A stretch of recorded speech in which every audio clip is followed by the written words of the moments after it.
Hey everyone, Travis here at the HyperX headquarters. I don't know what the day is. It's like the 14th or 15th of August. Yeah, 15th of August. We're about 1 week out from North American playoffs, but you guys don't even play there. And I'm joined by Sneaky. You'll be at PAX, and you're here. What are you doing here at the HyperX headquarters?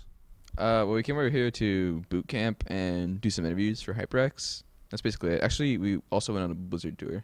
So, three things. So it's just sort of living in Irvine for the time being, right? Yeah, we're living in a hotel, if you can call that living. How's that working out for you? Hotel's nice.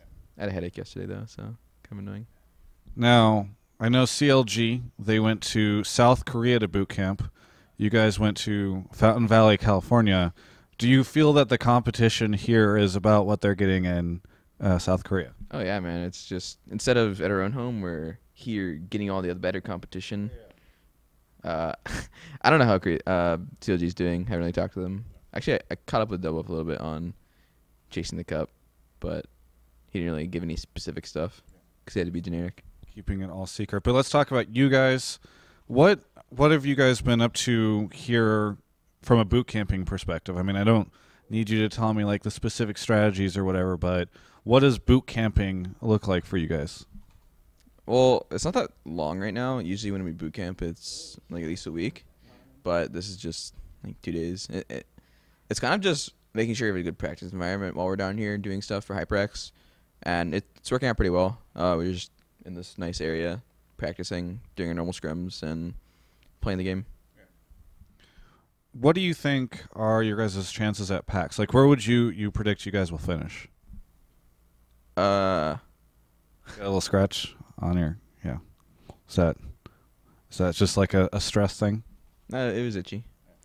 I don't usually do that. I mean, I was excited. Yeah. Anyway, no. Where do you think you guys will place at PAX? I don't know, honestly. All right. The problem with it is we're not actually sure how strong CLG will be when they come back. So it's kind of like an unknown factor. I think if they come back super strong, then we could get immediately knocked out and then have to play in the third place match, which would suck, but could happen. And if CLG loses and we play Curse and they're still pretty strong, so we can't take them lightly. And I really don't know for predictions. It's going to be a tough playoffs. It was interesting to hear you just sort of, at least at first, say, "Oh, depending on how CLG's doing, that's how we'll do." Do you think that CLG will pass Curse? I think they have all the tools to pass Curse. They're in Korea. They're playing the best teams, and they should be able to learn a lot and come back super strong. But I don't know if they're doing it all correctly or whatnot. So there's still a wild card. Now, today we saw Alliance and Fnatic move on to Worlds and the EU playoffs. No spoilers for. Well, actually, there's a spoiler. But you know what? Have you guys had a chance to watch any of the EU games while you've been here? They actually started at 2 a.m. last night, so Well, I figured you could catch the VODs or something.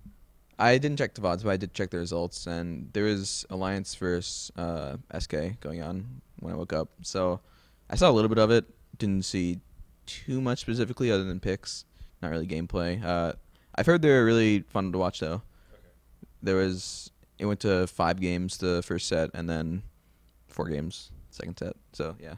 I mean, my big curiosity is if you're looking at these games at all and saying, "Oh, that's something we could do," or "Oh, that champion is actually more feasible than we thought it would be," or if you're just sort of like, "Yeah, it's EU. We make our own meta over here in NA. We don't need that." Well, I think they're on 313 for this. I thought that EU stuff was supposed to be on the new, because NA is on 3.14, right? Yeah, NA is on 3.14, but EU has to play earlier, and 3.14 just really recently came out. So I think they're on 313. Maybe I was misinformed, but I thought that they were 3.14. I'm sure that the Reddit comments will yell at one of us for being horribly inaccurate about it. Okay, yeah, so we did look at picks and kind of see how they're doing, so we can kind of apply it to our own scrims. But besides that, I haven't really gotten that much out of it. Anything that surprises you? I think it was Aatrox from Freddy. He was like actually just spamming that champion every time it was available, and they just started banning it, and he just couldn't play it anymore. So Aatrox, maybe the hidden OP, at least when it's played by Freddy. Yeah. I don't know if it's like Europe in general or something, but they seem to love Aatrox. Yeah, I mean, yes, I believe so What, as what well. was it like last year Worlds? The junglers were spamming Aatrox, and Aatrox like has barely been in the scene ish, but they're still like half-ass playing him. Nothing's really changing about Aatrox, so just drop him and pick him up.